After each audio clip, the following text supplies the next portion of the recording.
ફરી એકવાર આવી છું એક એવી નાની વાત લઈને જે જિંદગી બદલવાની તાકાત રાખે છે. સમજાય તો સમજો. જો તમે પોતે નક્કી કરો કે આખો દિવસ રૂમમાં રહેવું છે તો એ રૂમ તમને શાંતિ અને આરામ આપશે. પણ જો કોઈ કહે કે તારે આજ આખો દિવસ રૂમમાંથી બહાર નથી નીકળવાનું તો એ જ રૂમ આપણને જેલ જેવો લાગે છે.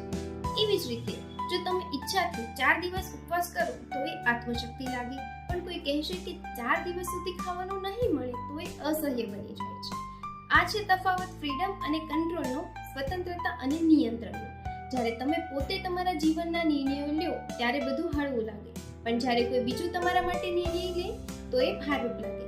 માટે જીવનમાં પત્ની હોય, ગર્લફ્રેન્ડ હોય કે પછી સંતાન, એને પ્રેમ આપો, સમજ આપો અને સાથે ચાલો, પણ ક્યારે નિયંત્રણ ના કરો, કારણ કે પ્રેમને જો બાંધવાનો પ્રયત્ન કરો તો એ બંધન બની જાય, પણ જો મુક્તિ આપો તો એ લાગણી બનીને ઉગશે.